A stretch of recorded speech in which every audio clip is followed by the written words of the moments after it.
I'm going to call this crowd to order.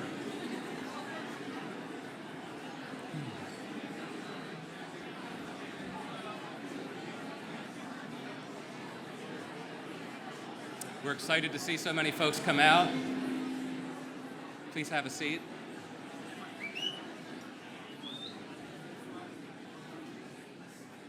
All right. All right. Here we go. It's an exciting event. I'm David Corey. I'm professor of political philosophy at Baylor University. I want to welcome you here on behalf of Baylor's Washington, D.C. program. You can tell from the banner behind me that we are co-sponsoring this event with the Trinity Forum.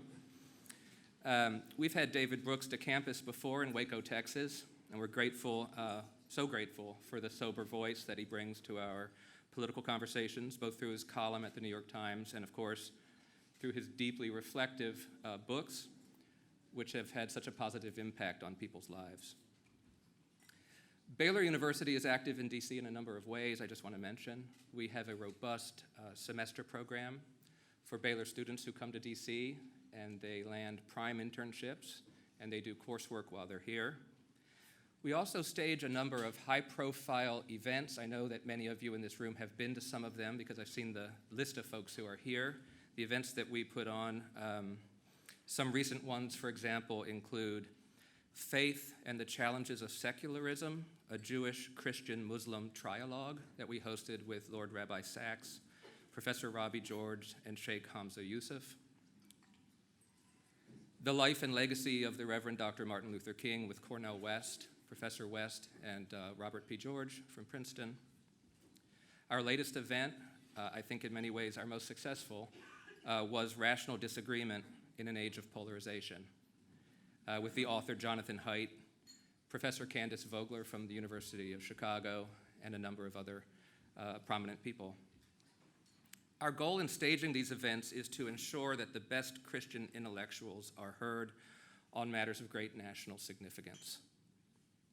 In fact, I would say that we have demonstrated and will continue to demonstrate how vital mature Christian voices are in our national debates, not only substantively, but also in terms of the manners and habits that we bring to the table. The habit of charitable engagement, of patient toleration, of opposing viewpoints, of seeing the inherent dignity of our fellow citizens, even when we disagree, of working ardently towards the creation of a public space where we can all live as neighbors, and I really mean that in the fullest sense of the term. If any of you are not currently on the Baylor in Washington, D.C. event email list and you'd like to be, just please let me know. Just come up afterwards and give me your email address and you will be on our event list. Like I said, they're very high-profile events held here in the Press Club, sometimes at the Hyatt Regency off the Senate side of the House. Finally, I think some of you will already know how active Baylor has been in Washington, partnered with RFI, the Religious Freedom Institute. In our partnership with them, we have fought against persecution, religious persecution, both here domestically and also overseas. That has been a tremendously important project of ours. We believe this, too, is an area where Christians can take the lead, defending believers of all faiths against the violence and institutional discrimination that has become all too common around the world today. We're excited to co-sponsor this conversation with David Brooks. I'd like to thank Shuri Harder for the invitation to collaborate. Thank you so much. And Molly Moore, our operational director in DC, for helping to organize this event. I'd also like to thank all the Baylor alumni in the room. There are very many, and I'm excited to have you here. Thank you for coming out. And last but not least, we have our new provost with us, Dr. Nancy Brickhouse, and we're enthusiastic for her support of Baylor in Washington, D.C. So thank you all. We're excited to have you here.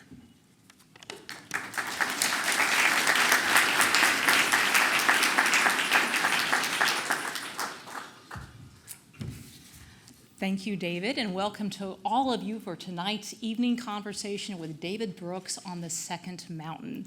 All of us at the Trinity Forum are delighted to be able to partner with Baylor and with you, David Corey, and Molly Moore in making this night a reality. It's been a real pleasure to be able to collaborate with friends, and we hope to do so in the future. So thanks so much for coming out and for making this possible.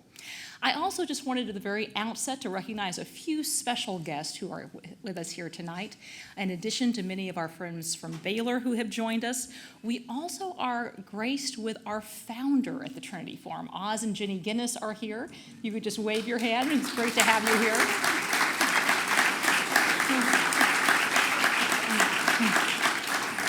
I'd also like to recognize one of our trustees, Shirley Hoogstra, who has joined us tonight. We have several senior fellows of the Trinity Forum who have also joined us, including Ann Snyder, Michael Ware, and Mark Lagon, as well as a couple of public servants I just want to acknowledge and thank. National Endowment for the Humanities Chairman John Peedy, who is here, as well as the National Institutes of Health Director Francis Collins. In addition to all that, yeah, that deserves applause.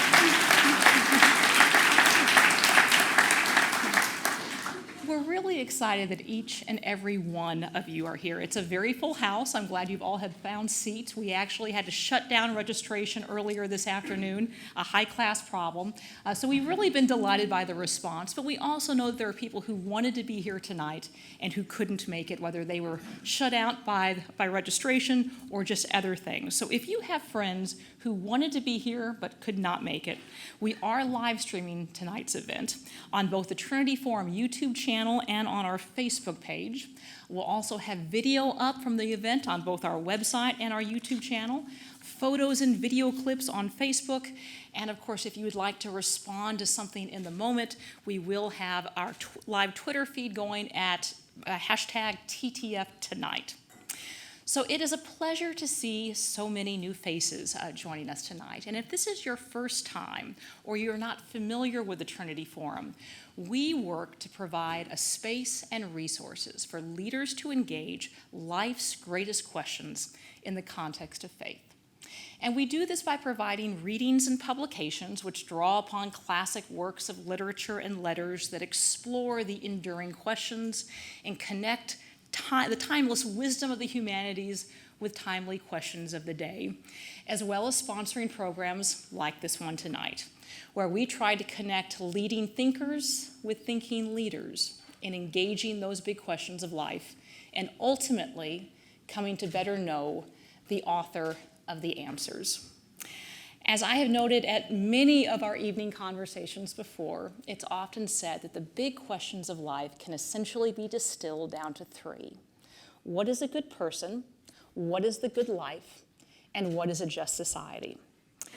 And I think I can say that in all the evening conversations we have hosted, it is hard to think of a work that more directly or unflinchingly wrestles with that second question as to what makes a good life than the work that we have gathered here tonight to discuss. The Second Mountain, the quest for a moral life, makes the provocative claim that our public conversation is both muddled and misguided in its definition of the good life. In a society that prizes achievement, acquisition, attainment, and self-expression, our increasingly ingrained, if often unexamined assumption that a good life lies in individual self-fulfillment. But when, as our speaker tonight has observed in his book, a whole society is built around self-preoccupation, its members become separated from one another, divided and alienated, and this is exactly what has happened to us. The rot we see in our politics is caused by a rot in our moral and cultural foundations and the way we relate to each other, and the individualistic values that have become the water in which we swim, end quote. In the last few years, we have reaped the bitter fruit of our misconceptions in the form of rising suicide and overdose rates, growing distrust, loneliness, and alienation, and a reversion to tribalism. Even as we continue to enjoy the technological and material advances that enable us to stay ever more connected, safer, and healthier, we are growing increasingly alienated, angry, and addled, trapped in our divisions, all alone together. But the good news for an angry, hurting, wounded people is that there is another way, one that necessarily involves commitment, love, and self-transcendence, and which is marked by joy. Learning to love and commit wisely and well is both a skill and a virtue, and one that can help propel a summons up the second mountain. Ultimately, it is a deeply countercultural, hopeful, and inspiring argument, and it's hard to imagine a writer or a thinker who can make it with the wisdom, winsomeness, or wry wit as our speaker this evening, David Brooks. Now, yeah.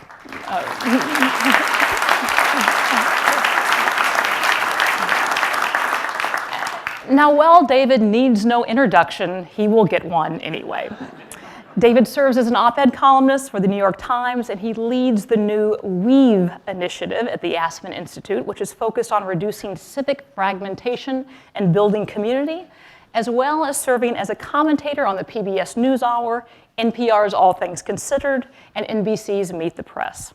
He previously served as a police reporter for the City News Bureau, a writer for the Washington Times, and a book review editor, reporter, and occasional movie critic, and later op-ed editor at the Wall Street Journal, as well as a senior editor at the Weekly Standard and a contributing editor for Atlantic and Newsweek.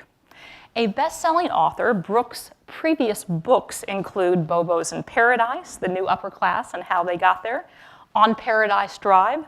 His third book, The Social Animal, became a #1 New York Times bestseller, as did his most recent work before the one he's discussing tonight, The Road to Character. In addition to this frenzied writing schedule, David Brooks also teaches at Yale University and is a member of the American Academy of Arts and Sciences. David, welcome.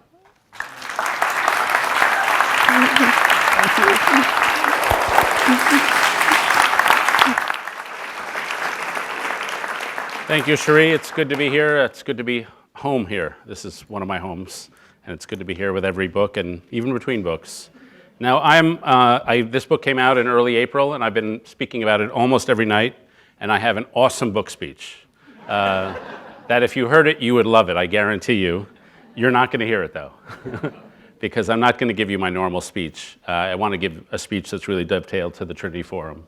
So this will be a little more ragged, but hopefully at least a little raw and hopefully meaningful. Normally I talk about sociology and where our country is, and a bit about moral formation, but I thought I'd talk tonight about spiritual formation.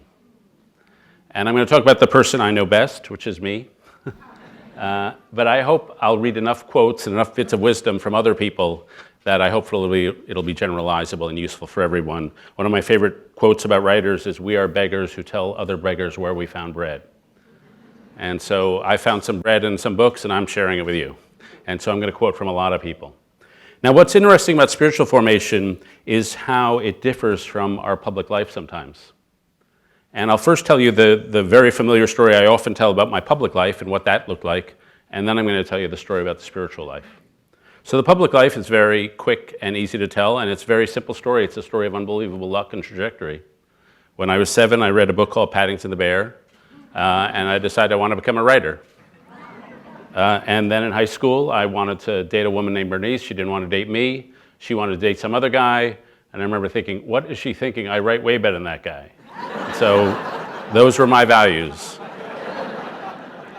And then when I was 18, the admissions officers at Columbia, Wesleyan, and Brown decided I should go to the University of Chicago.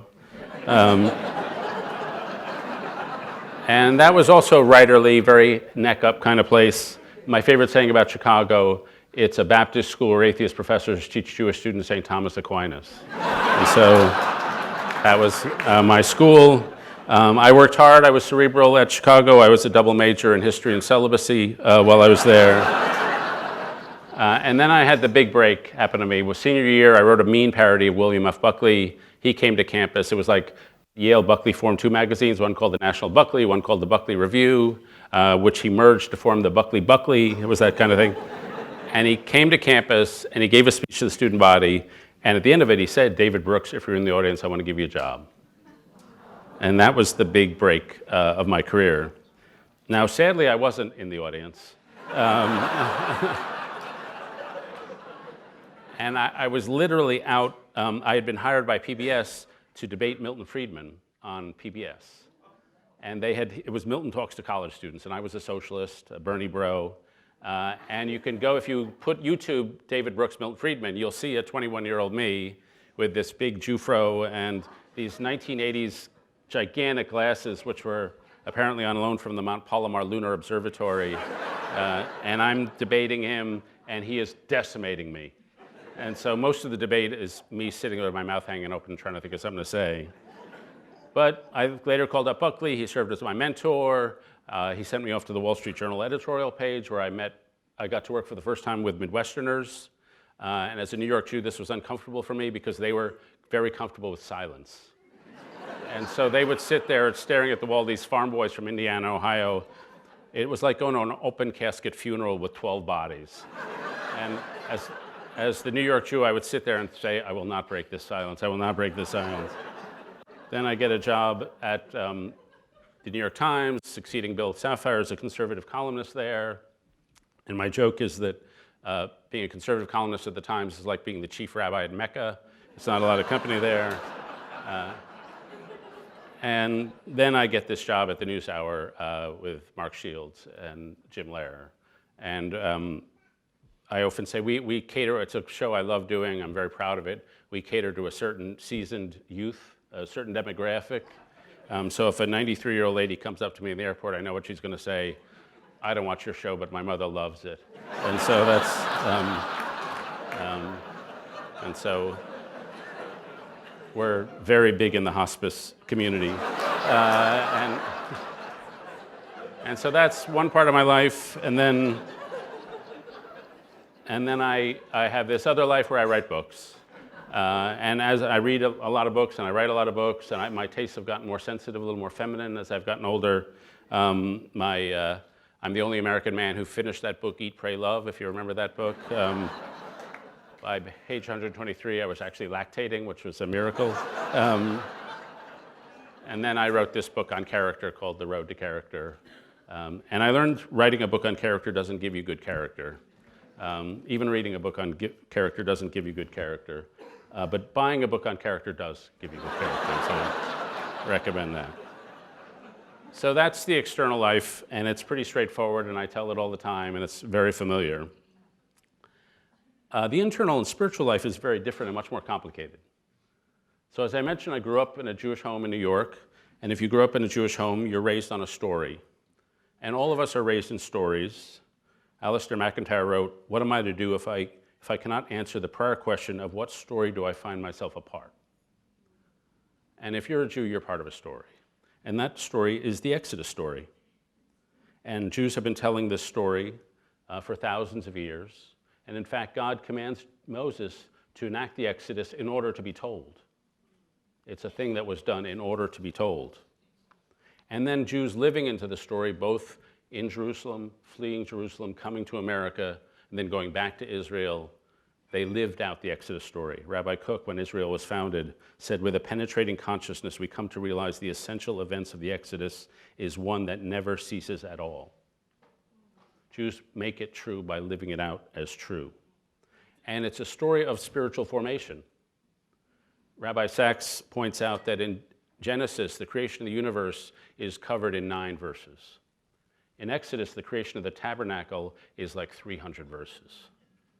Why is there so much more time to the tabernacle than the universe? It's because a community is a group of people who build something together.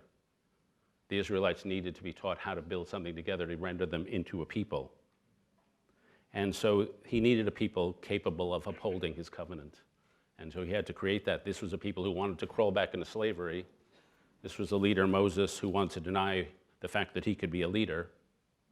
It's interesting that at the exact moment that Moses descends from Sinai, the people are acting like children and worshiping a golden calf. And Aviva Zornberg, who's a very brilliant writer, says that's a reminder that the passage into adulthood and the leap of faith doesn't happen when you're ready to make it. It happens when you're not quite ready. The leap is made by one who is hurried, troubled, a little nervous, but still ecstatic and overwhelmed. And so it's a lesson to rush into things. And so I was raised in that tradition. My ancestors fled the pogroms in Eastern Europe, and they came to America. My grandfather opened up a kosher butcher shop, and we were a story of typical upward mobility. My grandfather a lawyer, my mom and dad professors, and I'm the first downward slide, but my grandfather spent his day in a law firm in Lower Manhattan writing letters to the editor of the New York Times, dreaming to get published in there. And he didn't see me live to get published there, but he would have been the first call. And so that was part of our story, that we were Exodus. And so that was one story rattling around in my head. And it captures the core of the Jewish experience, which is movement toward formation, toward the land of milk and honey, but also achievement. It's moving up and it's being aggressive. My favorite Jewish experience is the Shabbat dinner table. I often say every church service I go to is more spiritual than every synagogue service, but most Shabbat dinners are more spiritual than most church services. And the great thing I love about a Shabbat dinner table, it's 18 people sitting around a table, all of them talking. And all of them also listening to the 17 wrong things that have just been said by other people and correcting them. So that was one story I grew up with. But I weirdly grew up with another story, and that was the story of Jesus. There was a way to get into American society if you were a Jew that was to become extremely Anglophilic. That seemed classy.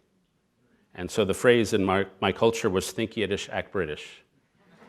And so all these Jewish families gave their boys English names so nobody would ever know they were Jewish. And their names like Sidney, Norman, Irving, Milton. And within 30 years, people just thought they were Jewish names, so it didn't work.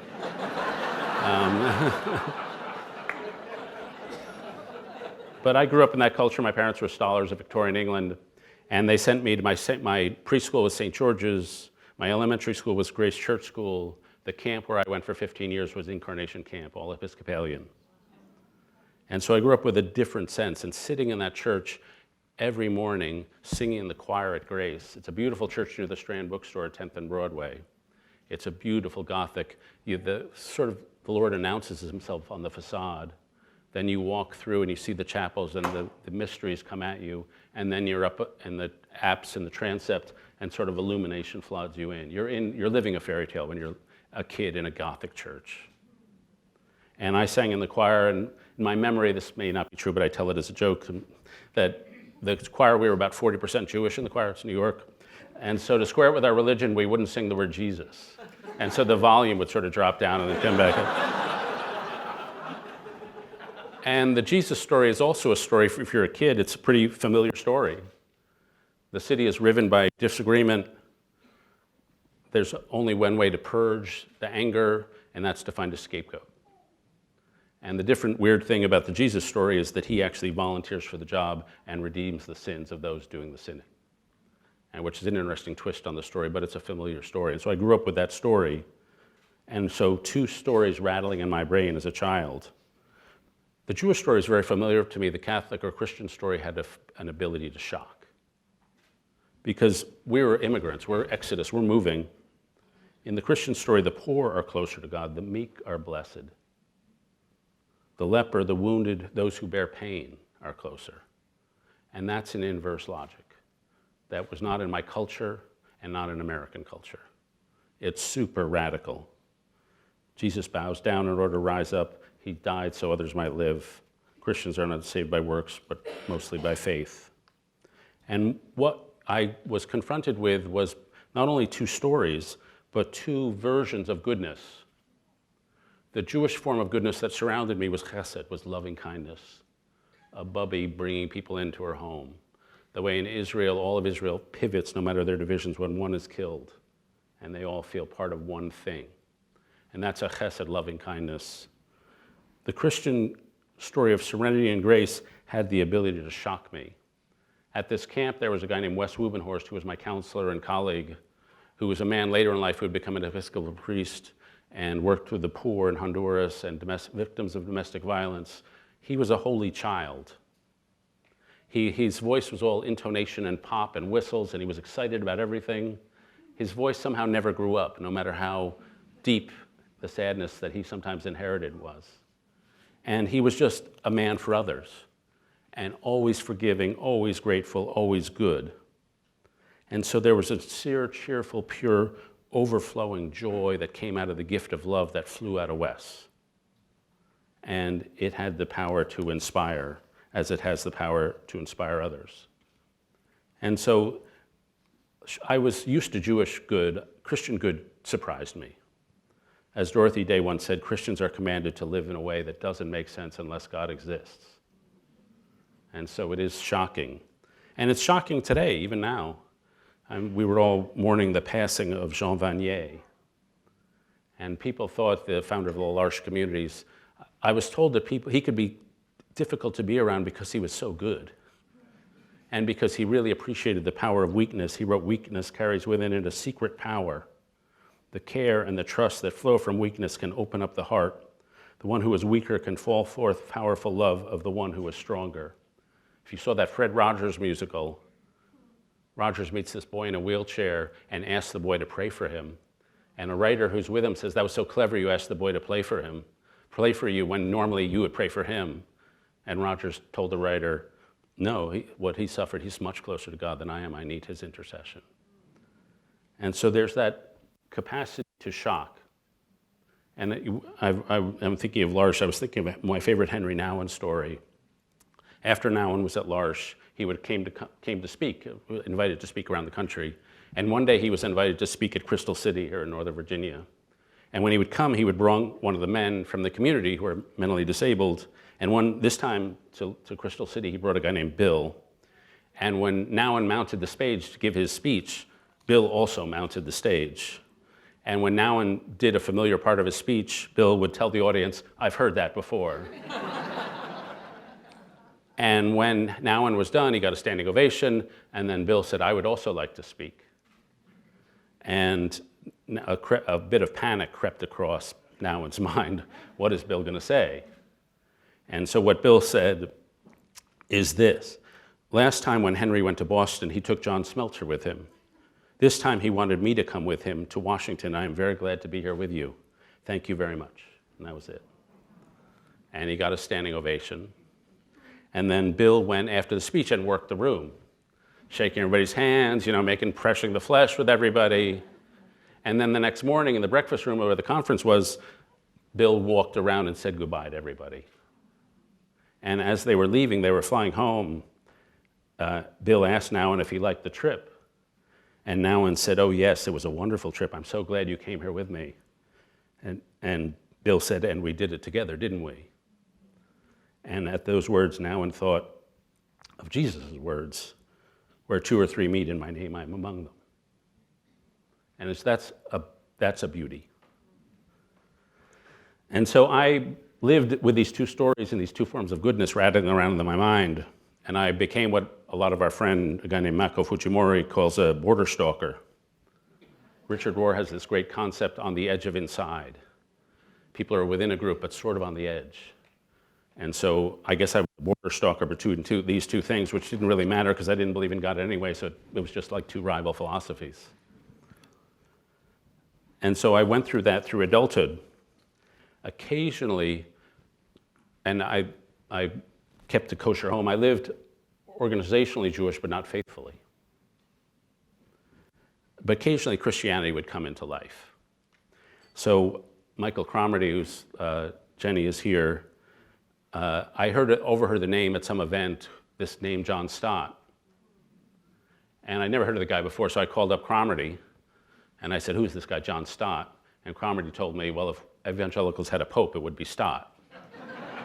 And so I did a little Google search of the New York Times. Stott's name had not been mentioned in the New York Times since 1954, or just one of a list.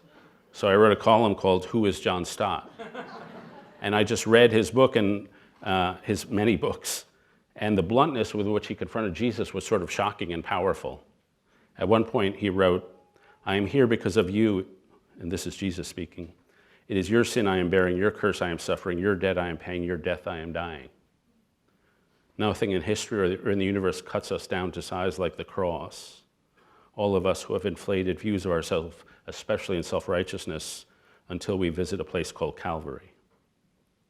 And so I found him a very attractive person. And I wrote this column, and it had a little effect. And he came to Washington years later, or maybe months later, and he invited me out to lunch. And I've since learned from a friend, Mark Laberton, that he thought a lot about this lunch. And I, of course, was going thinking I will talk about John Stott. But he just hammered me with, where am I in my faith journey? What are you doing? And these were questions I could not answer and did not want to answer and was not able to answer. So that was a crack. And then we wrote a book, The Road to Character, and St. Augustine appears, this magical character, the most brilliant mind I've ever encountered in any form. And then we wrote about Dorothy Day. And Dorothy Day had a devotion to her faith that lived out in poverty, which is simply inspiring. I assigned her book, The Long Loneliness, to my class at Yale. And at the end of the class, I told you can pick any of the 14 books I've read and write about it and apply it to your own life. Very secular Yale class, 24 kids, 19 of them chose Dorothy Day's Long Loneliness. And because her life is such a model, and there are moments of beauty that sort of seep in. Late in her life, and I should mention, Anne and I have done a Trinity Forum booklet on Dorothy Day, so you should definitely order that, it occurs to me. Cherie is nodding. At the end of her life,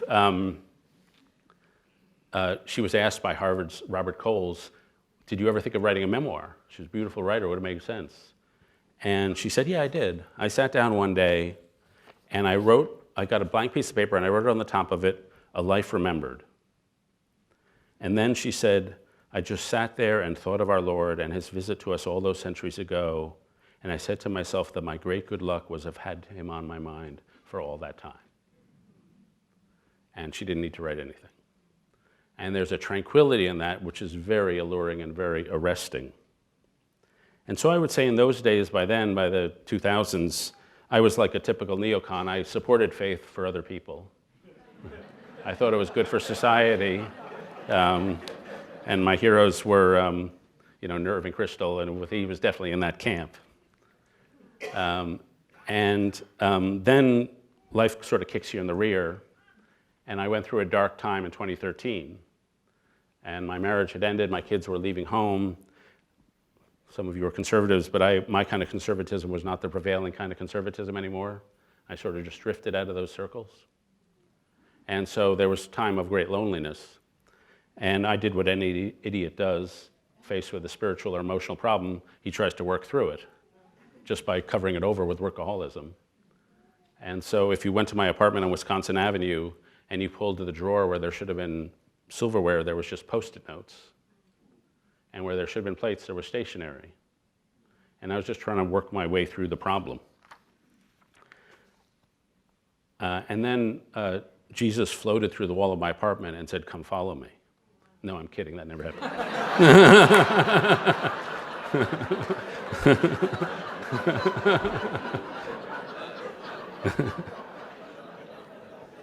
But the world did become a little more porous. There was one day I was in the subway at Penn Station on 33rd Street in New York, the most spiritually uplifting spot on the face of the earth. And suddenly I had a sensation, which I've since read in another person's book, whose name I've now forgotten, that the realization that all the people trudging through these tunnels around me had souls. And that they were souls degrading or lifting. There were souls striving, yearning, sick souls. And I thought, well, my job is to write about people. I'm not going to spend my life writing about people if they're just sacks of genetic material. It only makes sense to think of them as souls. And now I say to my audiences, you don't have to believe in God to believe in soul. I just ask you to believe that there's some piece of you that has no size, shape, color, or weight, but is of infinite value and dignity. And that we all have that. Our souls give us our moral responsibility. A tiger's not morally responsible, but we're morally responsible. A soul gives us our equality. We're not equal in brain power, we're not equal in income, we're not equal in strength, but our souls are all equal. And that's why human beings are equal. And the souls explain our yearning for goodness, which all human beings have. And so I began to see that there's not only the play that we cover in the newspaper, but there's sort of an underplay. And there's a different way of seeing the world. Rabbi Heschel says that awe is not an emotion, it's a way of understanding. He writes, awe is itself an act of insight into a meaning greater than ourselves. And so when you think of souls, you're naturally struck with awe. And then a few months after that, I had an experience in Aspen, where I go to get in touch with America. And I had walked up to this lake, this mountain lake, and I had brought a bunch of Puritan prayers, and I got to this lake, and I started reading them. And the first prayer I came on in the book was called the Valley of Vision. The first line is, Lord, high and holy, meek and lowly.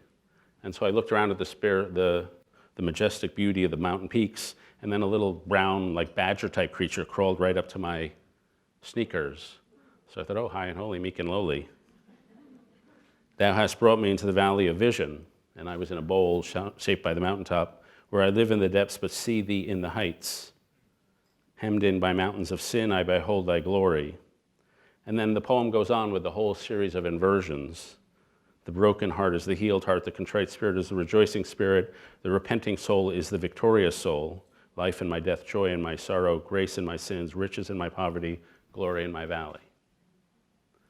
And I just had a sensation of things clicking into place, like the closing of a Mercedes door. It's just like a nice click. And it was not a sensation that necessarily one religion or another, but a sensation that we live in a created world and there's a moral order to it. And I sort of now study these transcendental experiences. Mine was extremely meager, but the one that resonates most is in Jayber Crow, the Wendell Berry novel. The hero is walking through basically a hurricane across a bridge, and the earth is a torrent. And he writes, and I knew that the Spirit had gone forth to shape the world and make it was still alive in it. I just had no doubt. I could see that I lived in a created world that was still being created. I would be part of it forever. There was no escape. The Spirit that made was in it, shaping it, reshaping it, sometimes lying at rest, sometimes standing up and shaking itself like a muddy horse and letting the pieces fly. And so I began to study and learn about mystical experiences, the times when life seems a little porous. And there's a great one, I don't have time to read it, from Václav Havel, Anwar Sadat, all these people, a lot in prison, Viktor Frankl also in prison, when it gets a sense that the angels are singing with glory. And a lot of my atheist friends have never had that sense. About 75% of Americans say they've had a sense of touching something transcendent. But a lot of my friends say, no, I've never. It lives material world. This is the world right here. And Chris Wyman, my friend, the poet, who wrote a beautiful book called My Bright Abyss, who teaches at Yale, says to them, really, you've never felt overwhelmed by, and in some sense inadequate to the experience in your life? You have never felt something in your life staking a claim beyond yourself, some wordless mystery straining through the words to reach you? Never? Religion is not made up of these moments. Religion is the means of making these moments part of your life, rather than a merely radical intrusion so foreign and perhaps even fearsome to you that you can't even acknowledge their existence afterwards. Religion is what you do with these moments of overmastery in your life. And so one of my struggles through faith was thinking that you had to believe all the time. And reading Wyman was permission to not believe all the time. I'll get back to that. He says the odd thing about these moments, this is Wyman, it is not only as if we were suddenly perceiving something in reality we had not perceived before, but it is as if we ourselves are being perceived. And so that's a shift in mentality. And I would not say it was a religious conversion, didn't feel like that, it felt like a religious deepening. The stories suddenly coming into life and suddenly being real stories, and both stories becoming real stories. And maybe the soul story, the soul underneath, is the real story and not the first surface story we tell. And of course, that is more awe. Rabbi Heschel writes, wonder or radical amazement is the chief characteristic of religious man's attitude toward humanity and nature. One attitude is alien to his spirit, taking things for granted. And so I was sort of overstruck by awe, by just deeper levels of reality. That's still reasonably unformed. I didn't take this journey alone. I threw myself on a lot of people. I came to Trinity Forum events. Cromedy was someone who changed my life. A lot of people, there was a friend of ours, Jerry Rood, who flew in from Chicago. Christians were all over me. I got about 300 or 400 books given to me in this period. Only about 250 were different copies of Mere Christianity by C.S. Lewis.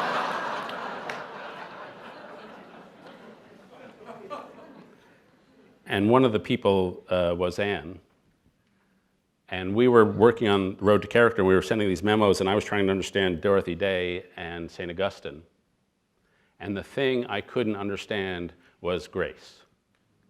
Sometimes I think I experienced grace before God, but it was very challenging because growing up in American culture, we earn it. We earn everything we get. And people like us because we're successful. And it was hard to understand that and hard to give away agency, and remains hard to me now. And we were writing these memos, and I was like writing down, I think it will have participatory grace where God meets me and then I meet him halfway, which is sort of not unrelated to the Jewish notion of co-creation, that people and God co-create the world, when I was still struggling with that. And Anne wrote me a bunch of emails and texts and memos for this book, and sort of giving me the radical notions that were all unfamiliar to me. One of her emails was, I want to reiterate that yes, grace is the central thing Christ offers, but that is the doorway, and it is to know him. I see lots of emphasis on striving in your note, and I appreciate its antidote to cheap grace. But the foundational fact is you cannot earn your way into a state of grace. This denies grace's power and subverts its very definition. Grace must reach out to the broken and the undeserving. It must reach out to those recognizing plainly, vulnerably their own need and emptiness. It can only find welcome in those sitting still. And that is kind of a radical notion if you've grown up in the meritocracy, which I had. And so all these things sort of happened over a period of months. Anne moved away to Houston because she thought it was so beautiful, apparently. Lived there for 4 years.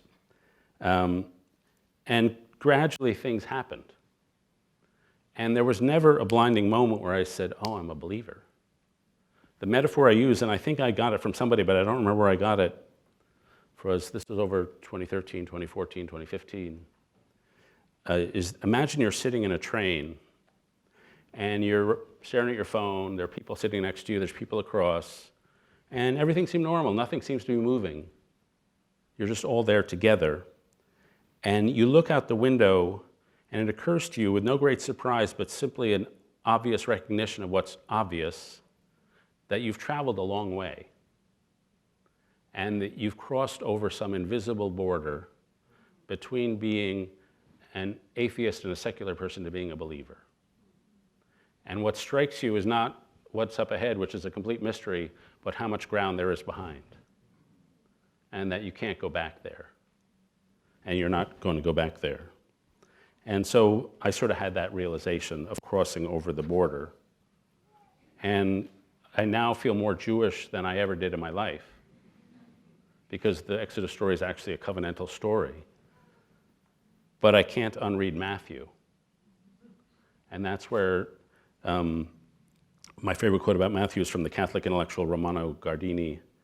In the Beatitudes, something of the celestial grandeur breaks through. They are no mere formulas for superior ethics, but tidings of a sacred and supreme reality's entry into the world. And if there's a God of love, then that seems to me the purest expression of it. And the final thing is to get permission to acknowledge the change. And I admit a lot of time in the Catholic and Christian world, I feel I don't resonate with the way it's at least described. It's like people say, I spoke to God about what I should get, the cheeseburger or the salmon. He told me to get the salmon. And I've become an admirer of just a few people who acknowledge the change and the differences of it. One of them is Wyman. One of them is Fred Buechner. He says faith is change. It's here one moment, gone the next. It's exactly through the time and space that I would describe faith as. Faith is change. And I don't want to use my doubt as a badge of honor to show I'm more sophisticated. But I do think it's comfortable for me to be around people like that. Wyman again. Lord, I can approach you only by means of my consciousness, but consciousness can only approach you as an object which you are not. I have no hope of experiencing you as I experience the world directly, immediately, yet I want nothing more. Indeed, so great is my hunger for you, or is this evidence of your hunger for me, that I seem to see you in the black flowers mourners make beside a grave I do not know, in the bare abundance of a winter tree whose every limb is lit and fraught with snow. Lord, Lord, how bright the abyss inside that seem. And so it's people who acknowledge the mystery. One of my great favorite quotes is from Buechner. He says, you should wake up every morning and say, can I believe it all again today? And especially if you wait, he says, read the New York Times and then say, can I believe it all again today? And I think he meant it like, should I see the day's news? But as someone who works at the New York Times, it's like, if anything is going to cause you doubt. And then he says, if your answer to that question of belief is yes every single day, then you probably don't know what believing in God really means. At least 5 times out of 10, the answer should be no, because the no is as important as the yes, maybe more so. The no is what proves you're human in case you should ever doubt it. And then if there's some morning the answer happens to be really yes, it should be a yes that's choked with confession and tears and great laughter. And so commitment to faith is persistence in faith and doubt through suffering and anxiety and through disillusion. Richard Rohr says, the church is both my greatest intellectual and moral problem and my most consoling home. She is both pathetic whore and frequent bride. And so I think that's how inner transformation happens. It happens as a slow surrender to something and a slow sense of being overwhelmed, a sense of astonished reverence that just won't go away. Now, so I wrote this in the book, and it's been interesting over the last few weeks to sort of go public with it. And I was always nervous about it. And I have to say, my Jewish friends have been great. They probably think it's a temporary madness that will pass. Some people have been hostile, but that's fine. You know, atheist religion, you're sort of used to that argument. The hardest part has been people who may be sympathetic, but treat it like it's politics. The expression of faith is so internal and so mysterious and so changeable and so awesome that it has to be handled with a certain spirituality and depth. And occasionally, one time I gave an interview to the Washington Post, to be honest, a religion writer there, and I was ready to really talk about it because I thought she would have some background that would induce a certain humility. But it was treated as if the interview was just made me clam up and made me feel intensely uncomfortable because she was treating it like I'd switched from being a Republican to being a Democrat. And I felt it was not true to the experience and the true mystery and depth of the experience. And then frankly, her article reflected that too. And that was sort of the worst. It's okay to be opposed. It's hard to be superficialized. And so, you know, that I can talk forever. I'll stop in a second, believe me. But I think the Christian world has sometimes been magnificent, but sometimes it's like there's intrusive care. It's like the God put it on my heart to invade your privacy and talk about you. It's like, but then there are just moments of grace and God's presence. I have a friend and colleague with this Weave program named Emily Esfahani Smith, who got into an argument with her husband, a really bad one, and they made up afterwards, and they went out to run some errands together, and they stopped by a CVS. And she was still feeling very teary and worn out and sort of traumatized by the fight they'd had. And as they're checking out, the guy at the checkout counter starts talking to them about their lives. And he says to them, you know, you two are really good together. And she says, well, maybe there are angels. and maybe there's angelic in all of us. And then I'll end with the mystery of faith itself, which is the mystery of God, which is so beyond our understanding. Muslims have a say, whatever you think God is, he's not that.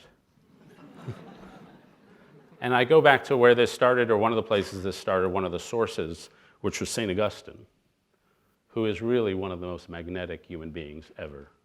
He's as cerebral as it's possible to be. And yet every third page of the Confessions, he's got tears washing down his face. And there's a poetry to his writing which has always been inspiring and touching of the beauty of God. And one of my favorite poems, which I'll end with, is "What do I love when I love my God?" a prayer of his.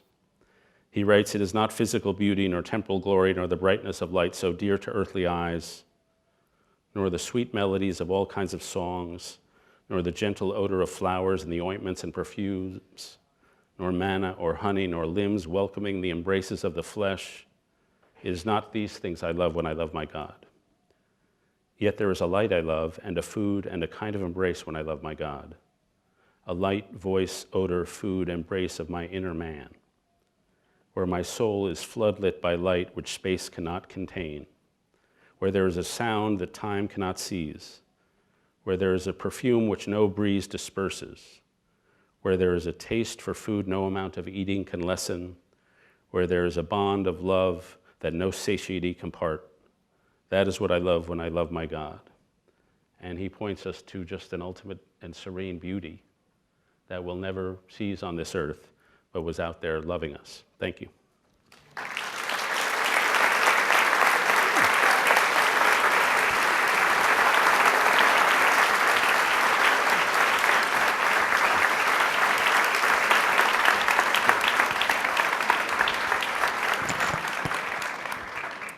Well, thank you, David. That was fantastic. We'll take just a few minutes to talk, and then we'll turn it over to the most dynamic part of the evening, which is questions from the audience. But Cherie assured me all the questions would be about the Mueller report. So. Where to even start? In the introduction to your book, you talk quite a bit about joy. And you say throughout this book, as in life, joy is a North Star, a navigating point, and you encourage your readers to steer towards joy. You also claim that our society is in a conspiracy against joy. Why do you believe joy to be a reliable navigational beacon in life?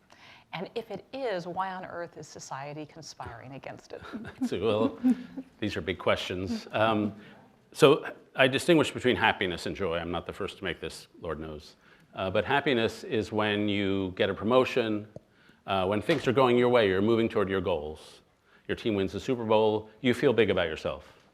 And happiness is good. I'm not against happiness. I check my Amazon score every 15 seconds. So joy is, or happiness is expansion of the self. Joy is the transcendence of self. Joy is when you forget you exist even. When you're so lost in work, or in love for somebody, or in a spiritual experience, or out in nature, where it's like you're not there. Time passes and you're not there. I remember once, I tell this story often, I was coming home from the NewsHour. I was living out in Bethesda at the time, and I pull into my house, and it was 7:30 on a summer Sunday, and my kids, who were then like 12, 9, and 4, were playing in the backyard. They were playing with a little ball, kicking it up and chasing each other around the yard, and they were laughing and giggling and tumbling all over each other. And I just was driving in the driveway, and I'm confronted with this scene of perfect family happiness. And the sun is coming through the trees, and for some reason my lawn looked amazing. And I remember sort of reality spilling outside of its boundaries and just sort of melting into a joy that's better than anything we get at work. And that joy is when you disappear. And we've all experienced that in profound moments, and it comes through deep relation. And so we think of individual happiness as something to strive for, but self-forgetting relation is really better. Happiness is good, joy is better. Miroslav Volf, who writes about joy quite a lot, says joy is the crown of a well-lived life. It's the reward you get for giving away gifts. And you don't give away gifts to your spouse or your kids or to your cause because you want a reward. You give them out of sheer lovingness, but the reward you get is joy. The subtitle of your book is The Quest for a Moral Life. But as you've spoken about this evening, interspersed in the quest for a moral life was a spiritual journey that you were on. How did those two different journeys relate to each other? And would the quest for a moral life have been possible or looked the same if there wasn't a spiritual journey going on at the same time? Yeah, that's a very excellent question. I was just thinking about it a few hours ago, because they're not the same, are they?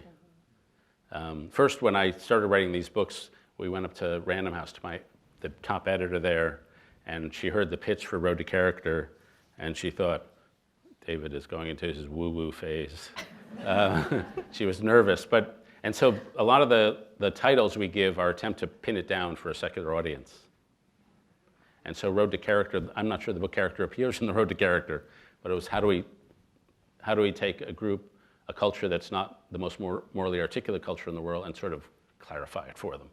So this is what this book is about.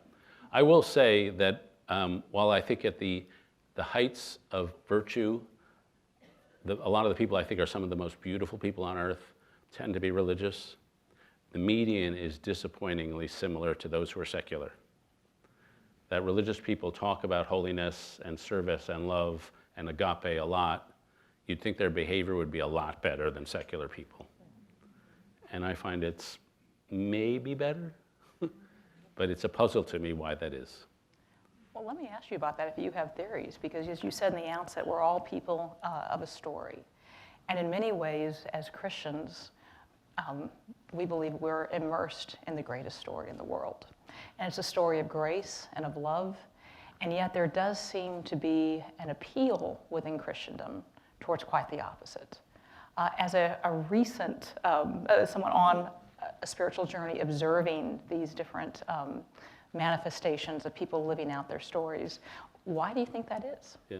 Well, one of the things Christians give to the public square is a spiritual awareness, and that Christians never fall for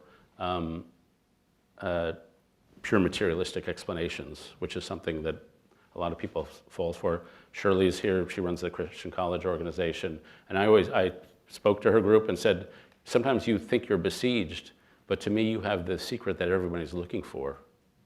You have spiritual language, spiritual vocabulary, you have a practical ethos to have, at least talk about having a good life. That's a tremendous resource in a country hungry for meaning. But there are, as I put in the book, there are barriers that sometimes Christians build around themselves that make it harder to become a Christian and that make it harder to respect Christians. And a lot of those barriers is a combination of a spiritual superiority complex combined with an intellectual inferiority complex. And the combination of those two things creates a lot of bad categories. And then the final thing, and this is no secret, it's very hard to be good when your fundamental mentality is besieged. And that if you feel under assault, then you're going to react in a tribal nature.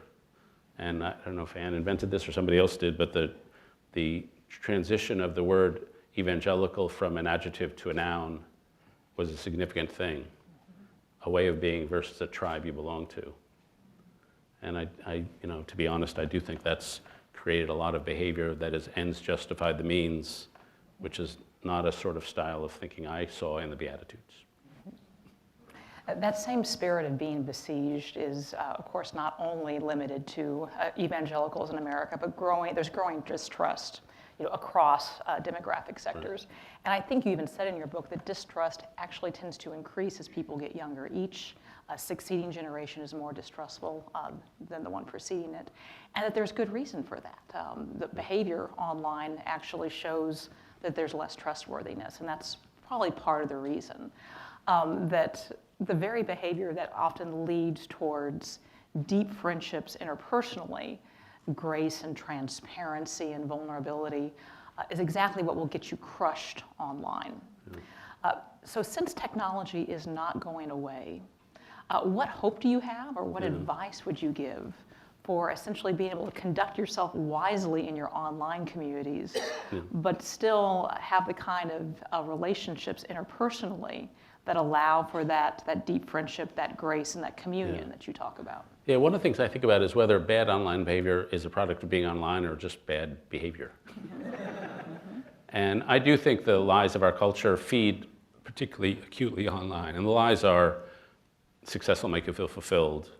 I can make myself happy. I can have my own truth. That I can earn love. And that the real love is conditional love. And if you put people in a hyper-individualistic culture that's about competition and the desires of the ego, when they get online and are untrammeled by personal contact, they'll go wild. And so I think we're all causing each other a lot of pain because of this. And the most scary statistic in American society right now is that since 2011, the teenage suicide rate is up by 70%. And I give talks about suicide a lot around the country, and it's always somebody comes up to me. I was at Goldman Sachs, and you'd think that would be a pretty privileged spot, and it is. But a guy came up to me afterwards and said, I lost my son at 14, and then his face began to crumble and he ran out of the room. And so that's in part the social media story. And my only hope, and it is a real hope, is that we get technologies. Sometimes we thought this was going to be a great technology which would bring us all together. It turned out we underestimated sin. But then we figured out how to use it. And I'm pretty sure Andy Crouch was here at Trinity Forum. He's got a book called The Tech-Wise Family. And Andy has a couple techniques. And one of them is, before he turns on any screen, he goes outside every morning and looks at the sky. And it's like, put it in its place. And then he's got other things. He's got a Sabbath ritual, 1 hour a day, 1 day a week. I forget it's 1 week or 1 month a year. He's got built-in rituals. And I am the last person to be preaching on this because I'm the worst. But we'll figure out rituals to control the technology. And it won't be perfect, but it'll be better than it is right now. In your book, you talk about 4 commitments as being essential to the good life. Maybe you could share a little bit about that. Yeah. So the book is really the two mountain metaphors between two moral systems. One based on hyper-individualism and the meritocracy and the desires of the ego, and the other moral system which is based on giving yourself away. And I say the second mountain life is the committed life. The first mountain life is let's keep our options open. But the second mountain life, and when I was at my pits in 2013, the first thing I learned was freedom sucks. That political freedom is good, economic freedom is okay, social freedom just sucks. All my married friends were projecting their fantasies onto me, what I would do if I were you, be a big swinger and all that. But I was like, no, this sucks. Because the person who's socially unattached is not only lonely, but unremembered. And so that's why isolation is so painful to people. That's why they kill themselves. And so in practical terms, the life that is not about self is a life given to commitments. We're not going back to the 1950s, I defer to authority. That culture is not coming back. So a culture we can move forward to me, is a life of I commit to you, I promise, I make promises. And most of us, not all, but most of us make one or more of these 4 commitments to a spouse and family, to a vocation, to a philosophy or faith, and to a community. And the fulfillment of life is how well you're going to select those commitments and how well you execute upon them. And so I was teaching this class at Yale called The 4 Commitments, figuring college students over the next 15 years are going to probably make at least 3 of those 4 commitments. And how do you do it well? And the one they were obsessed, of course, with vocation. How do you choose a vocation? The one I could not get them to focus on was marriage. One of my students said, marriage is a box that'll come in the mail when I'm 35. I was like, it's the most important decision you're going to make. Think about this one. Read Jane Austen, read George Eliot, learn from the masters. And so we ran through practical advice on how to choose a marriage partner, how do you choose a vocation, because it's not only saying I'm for a relationship, it's knowing how to do it and having the life hacks to be good at relationship. And frankly, that's one of the reasons I think Christian or Jewish behavior is not so much better, is because we're all stuck in the culture of individualism where living into relationship well is really super hard because we're so detached from each other. Some of the advice I pass along, it's not my advice, it's advice I've passed along. Like in a marriage partner, marriage should be a 50-year conversation. Pick someone you can talk with forever. And then the bits of advice I give on how to stay in a marriage, I pass along. One I got from the internet, just like it because it's lighthearted. Sometimes they say when you're angry at your spouse, you should never go to bed angry. Sometimes just go to bed. You're tired, you'll wake up, you'll feel better. Another piece of advice this woman, Liv Netzger, gave is if you're a wife and you feel inclined to bitch about your husband, bitch to his mom and not yours. Because his mom will forgive him, yours never will. Over the last couple of decades, and perhaps with men in particular, it seems like often the call to renew one's commitment to relationship to your family comes through a call to renew your commitment to your faith. And I'm thinking perhaps most particularly about the Promise Keepers movement 20 years ago, that often that is the way it happens. To what extent do you believe a religious revival is necessary for the reweaving of the civic fabric? It would be helpful. I'll say two quick things. First, if you look at the one time in American society where we really did turn ourselves around, both morally, politically, and civically, it was between 1890 and 1910. And Robert Putnam's writing a book on this, and he says this happened in 3 phases. And the first was religious. We went from the social Darwinism, which was super individualistic, to the social gospel movement. Then it was civic. In the 1890s, you had the creation of all these civic organizations, the Boys and Girl Scouts, the Boys and Girls Club, the environmental movement, the temperance movement, the settlement house movement, the NAACP, the unions. So you had the civic revival, and then eventually, decades later, they all put themselves together and created a political revival, progressivism. So he said it went religio-cultural, civic, political. And that seems to me a very convincing. Now, are we going to have a religious revival? People who work for the magazines and newspapers I write for have been waiting for that for 50 or 60 years. And sometimes I think I see it. Like if you go to New York City, you see Trinity Grace churches, you see all the Redeemers, Keller's 19 churches or whatever, and you see all these churches. We were at a church in Brooklyn, which was like the most beautiful hipsters on earth were all at church. I was like, this looks like the beginning of something. But then you go out into the places where we think the Bible Belt is, in high school educated America, and there's really no evidence of it. In fact, there's going backwards. And so I just look at the data and I see the rise of the nuns. If you ask Americans, do you pray? The number of Americans who say they pray is very constant over the decades. The number of Americans who pray around other people is in decline. They pray alone out on a walk.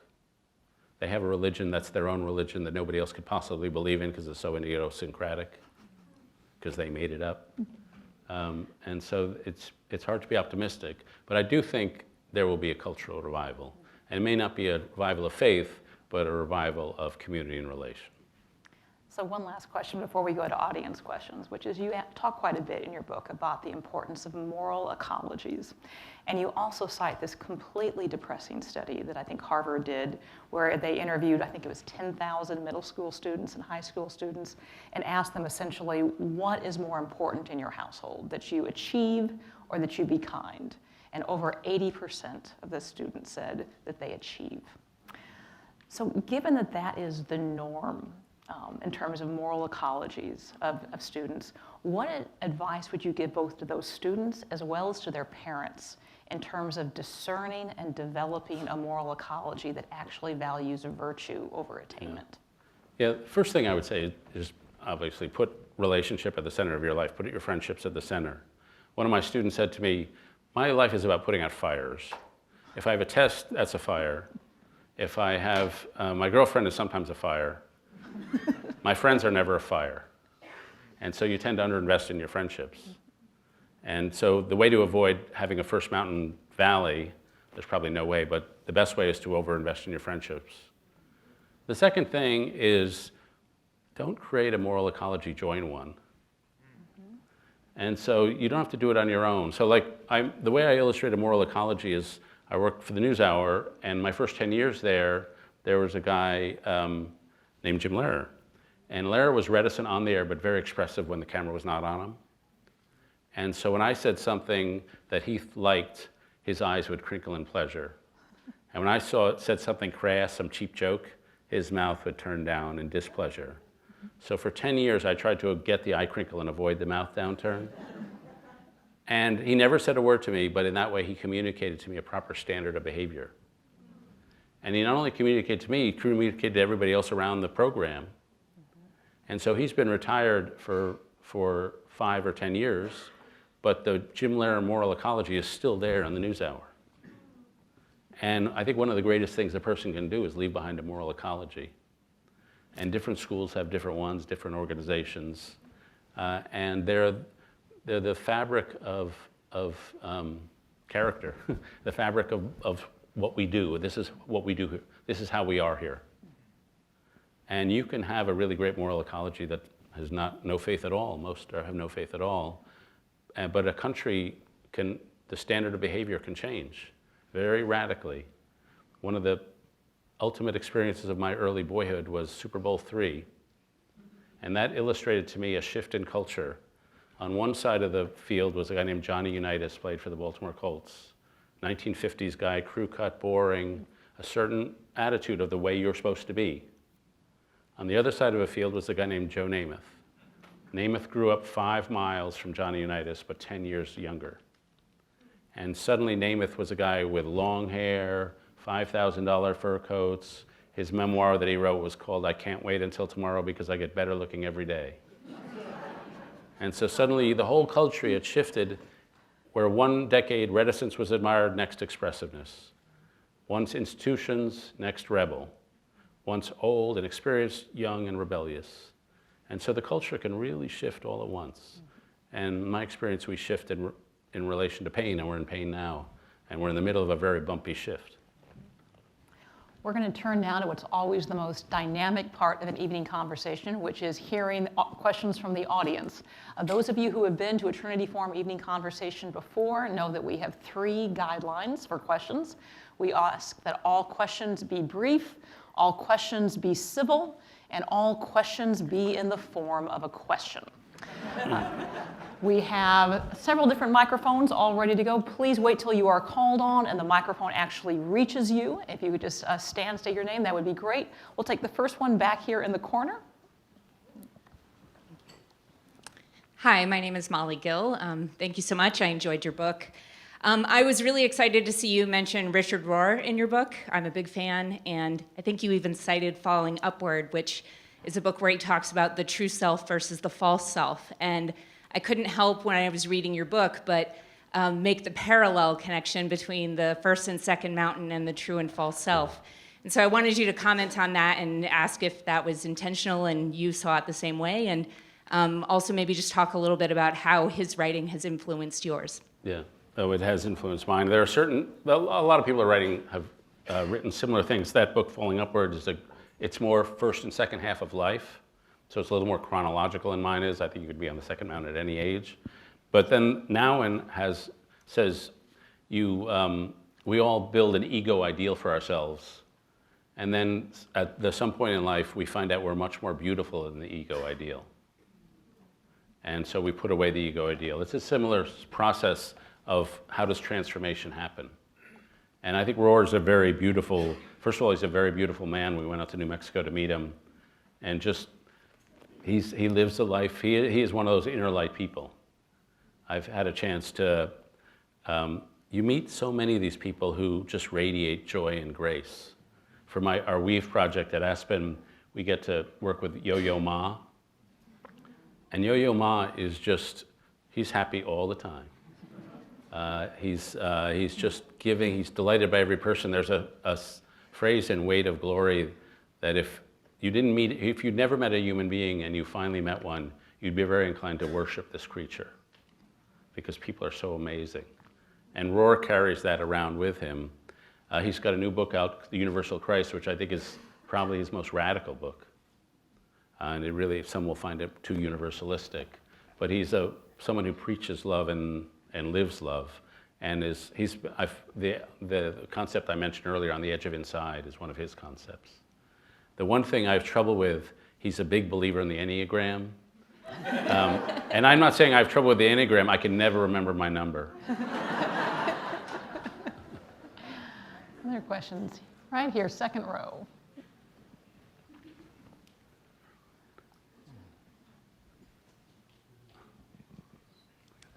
Good evening. In dealing with the perception of your conversion from Republicanism to a Democrat, how do you, or do you sometimes perceive that you're the victim of a knife fight and all you have is a rubber hose? And how do you react to those perceptions? That I've converted from Republican to Democrat. People's perceptions as to how you express yourself in your philosophy.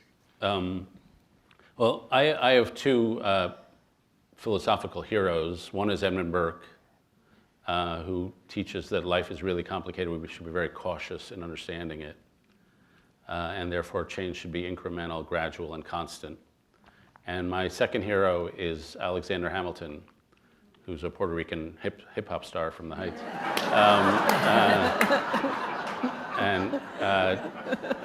And he believes in limited but energetic government to enhance social mobility. And so those became my lodestars by the time I joined the Weekly Standard, and maybe before. Burke I discovered in college. And they tend toward a certain sort of dispositional conservatism, which existed when I was working at National Review with Buckley, and has been more and more replaced by, first, a free market fundamentalism, to put it one way, which I was fine with because I like markets. But then it's been replaced by something else that I don't recognize. And so I'm politically homeless right now, and like a lot of never-Trumpers. And so I don't know if that's made, I've never called, one of the things Buckley was very astute about, he said, we're not Republicans, we're conservatives. There's a big difference. And as I went to college campuses over the years, that difference was no longer present in the way a lot of young people spoke. But that was something he distilled in us. It's a system of ideas, not a political party. Because when it becomes a political party, thought ceases. And so I still call myself a conservative, though in any real taxonomy I would be a moderate. And I don't think it's because, you know, when I went to the New York Times, I was and remain, even with Ross and Brett there, in the mind of a lot of our readers, as conservative as it's possible to be. So I invite you to read the comments under any of my columns. Like, the idea there's a distinction between me and culture is lost on not most of our readers, but some of our readers. And so my 6 months on the job were super hard because I'd never been hated on a mass scale before. But you sort of get used to that and inured to it. And it hurt the first 6 months, but after a little while, frankly, you realize, and this was before any faith, that you just have to love your enemies. That you have to treat them as people bringing you gifts, no matter how vicious they can seem. And that's the only way to psychically survive it. Francis, right here, second row.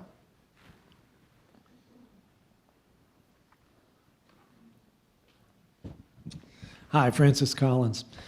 David, you've been very open and honest about the doubt issue, which I think is troubling to a lot of believers because you're not supposed to have those things. And yet, as you've articulated it, anybody who's really honest with themselves has to struggle with that every day. Paul Tillich says, doubt is not the opposite of faith, it's an element of faith.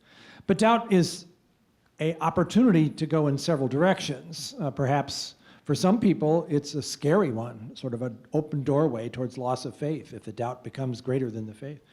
For others, it's like, oh, well, I got to live with it. For others, it is like an opportunity. Okay, what is it that's bugging me about faith that I need to understand better? How do you deal with doubt? You've been very clear about it. What does it do for you? Yeah, I think one thing I've felt, and I've actually learned this from Anne, is it's sometimes doubt is expressed as nearness and or farness, as the presence of the ineffable or the seeming absence of the ineffable. And in what state is your soul feel close to it, or does it feel far away? And sometimes especially when I'm reading a book, especially your book, By the way, Increased your doubt. Is that what you're that saying? is increased. Being around Francis has been destroying to my any faith. By the way, the word winsome is overused in Christian circles. I think it should be banned, but except for in regards to Francis. Francis is very winsome. So sometimes it's not even an intellectual doubt. It's just, is God closer? Does he feel absent? And so that's why I keep a spiritual book going all the time. And I'm emotionally 16, so I listen to a lot of Hillsong and Bethel music. Totally works for me.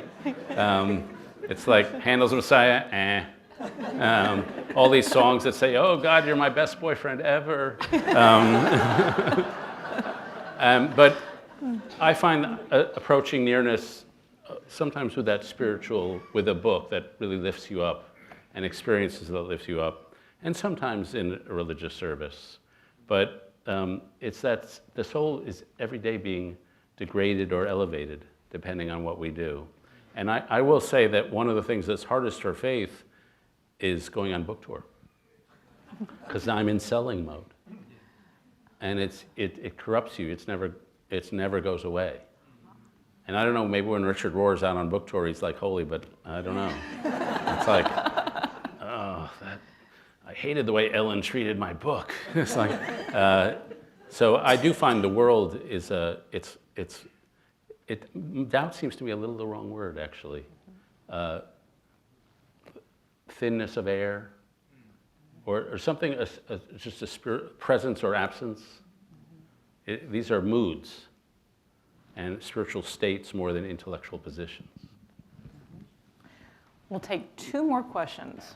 Mark, last row over there.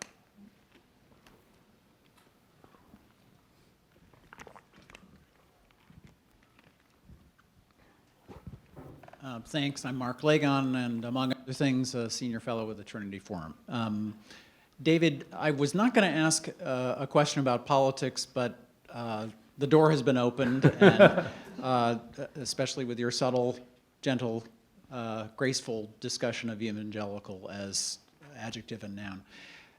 You're a neoconservative. In the 1980s, neoconservatives helped longtime conservatives see some things with new eyes. So to talk about this heart of Christianity and the idea that everybody is of value, of equal value, what would you share that connects your own faith journey with this moment for Christians, and remembering that the other is of equal value at a moment that that's really being challenged? Yeah. Well, you know, one of the things, and this cuts both ways. So in 2015, I wrote 900 columns with the same theme: don't worry, Donald Trump will never get the Republican nomination for the presidency. And having done that, I figured, and partly I was living here, I spent a lot of time in New York, and I taught at Yale. So I rode the Acela from here to New Haven. That was my life. So how could I get out of touch with America?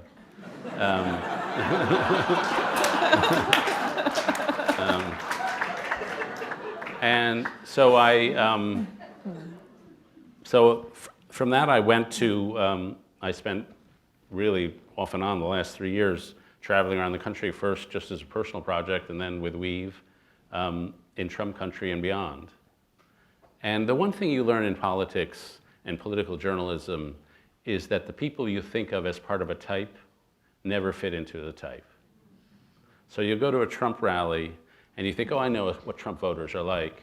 Well, the first person you meet is a feminist, lesbian, biker who does macrame and joins the NRA.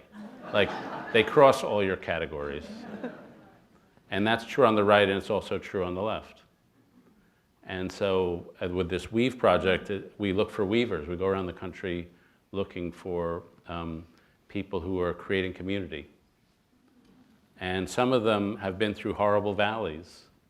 And one of them is a woman named Sarah in Ohio. Isabel's here.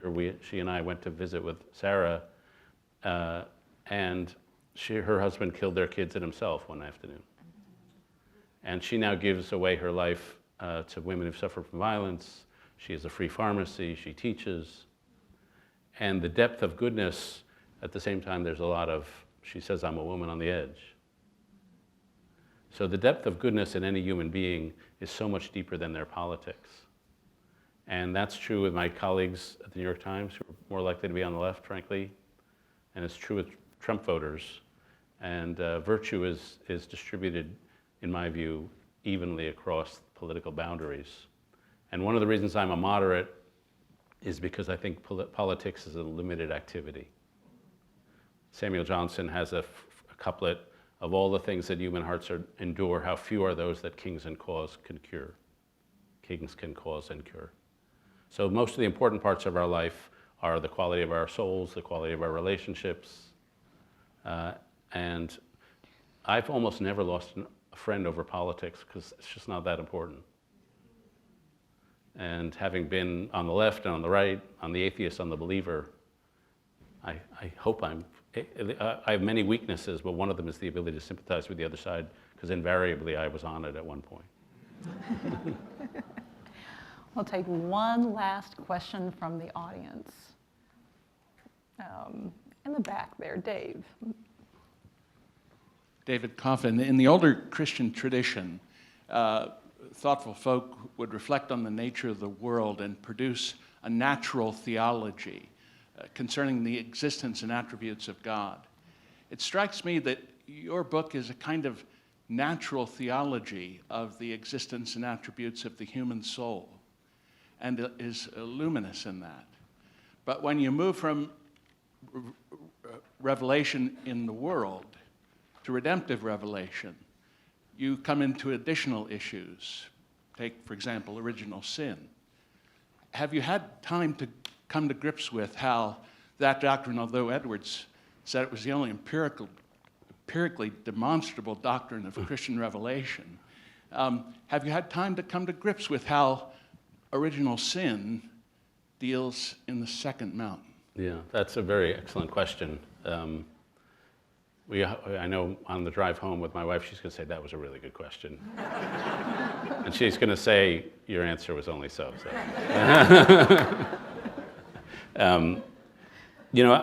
Sin, of course, doesn't go away.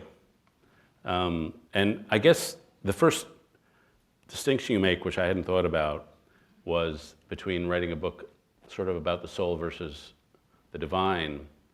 I think the honest answer is I'm not anywhere close to being ready to write that book.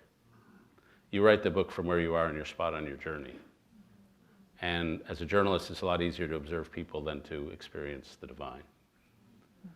And so other people, I would love to be able to do that book someday, but we'll see.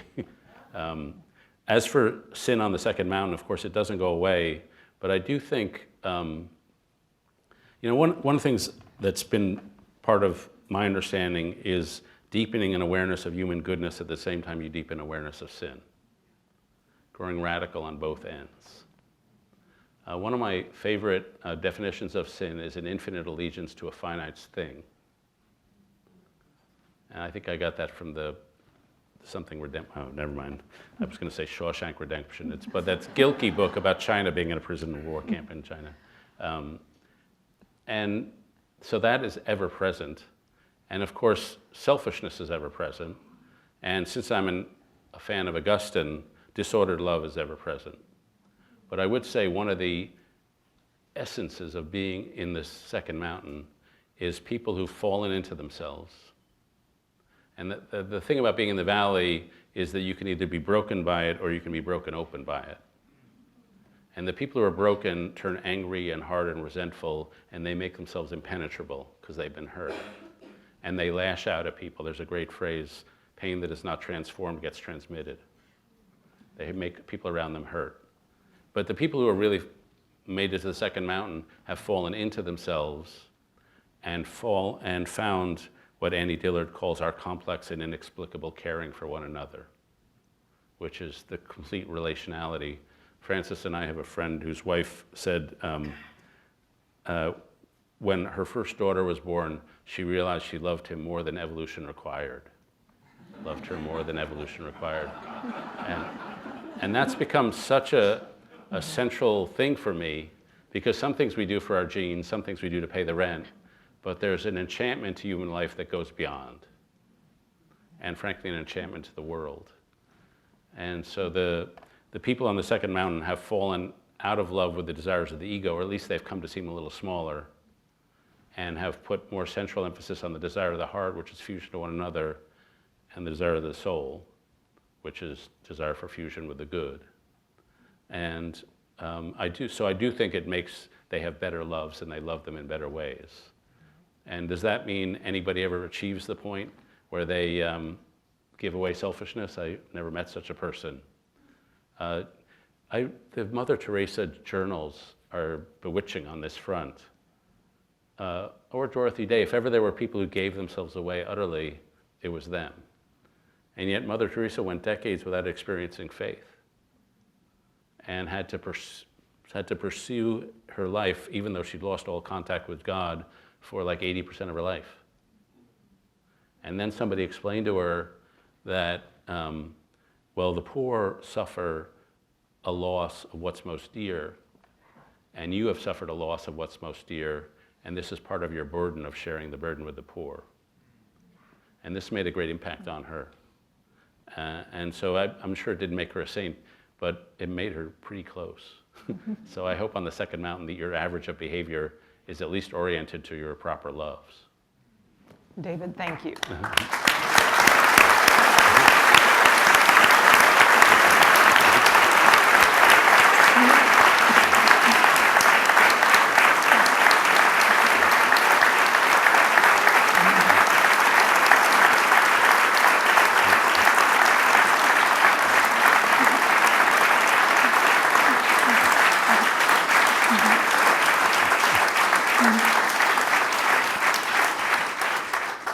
We highly recommend the second mountain. It will be available for sale right there. You can probably get David to sign a copy of the book that you buy as well, and we would commend that to you.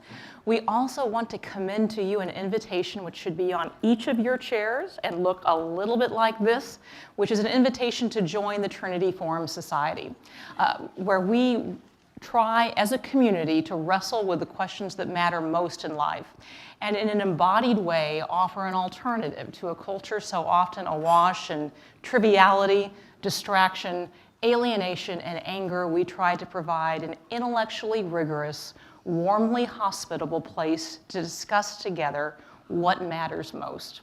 And so that is our mission as well as our joy, and we invite you to join with us in that by joining the Trinity Forum Society. Of course, there are many benefits to joining the Trinity Forum Society, perhaps one of the most important of which is the first 10 people who join tonight get a free and signed copy of David's book, The Second Mountain. So skip the line, join the Trinity Forum Society. It will save you a lot of time. In addition to that, you'll receive our quarterly Trinity Forum readings. David mentioned one of them earlier, The Long Loneliness, where he and his immensely talented wife, Ann Snyder Brooks, basically introduced some of the writings of Dorothy Day, provided context and background. All readings also have discussion questions in the back.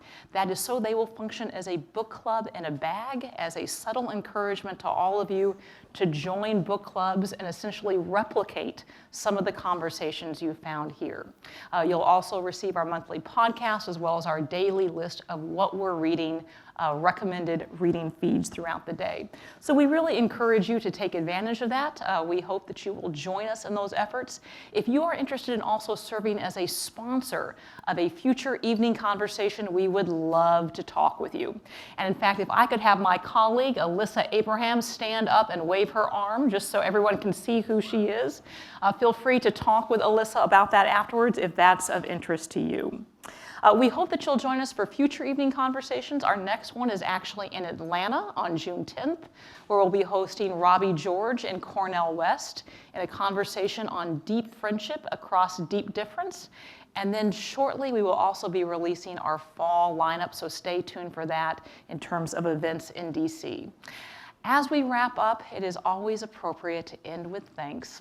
And an evening like this does not happen without many people contributing to it. So we'd like to thank again our collaborative partner, Baylor University, and all that they did to make this happen, with a particular shout out to David Corey and to Molly Moore, who is here somewhere, for all the work that went into that. I also want to thank our volunteers who have helped out tonight: Philip Towles, Nancy Ritter, Emma Ayers, Elise Amas-Draws, and Matthew McKnight. Thank you to all of you. I want to thank our rock star photographer, Clay Blackmore with Clay & Company, the staff at the National Press Club, who are always just consummate professionals. We've really enjoyed working with you. My fantastic colleagues, newly promoted Alyssa Abraham, who is now our Director of Advancement, Office Manager Becca Noyes, our Crackerjack interns, Kristen Harston, Christopher Parr, and first day on the job intern, Catherine Heiskes. Finally, immense thanks again to you, David, for your characteristic, deep, and thoughtful comments, and what a joy it's been to talk with you. Thank you to each of you for coming and your presence tonight, and good night.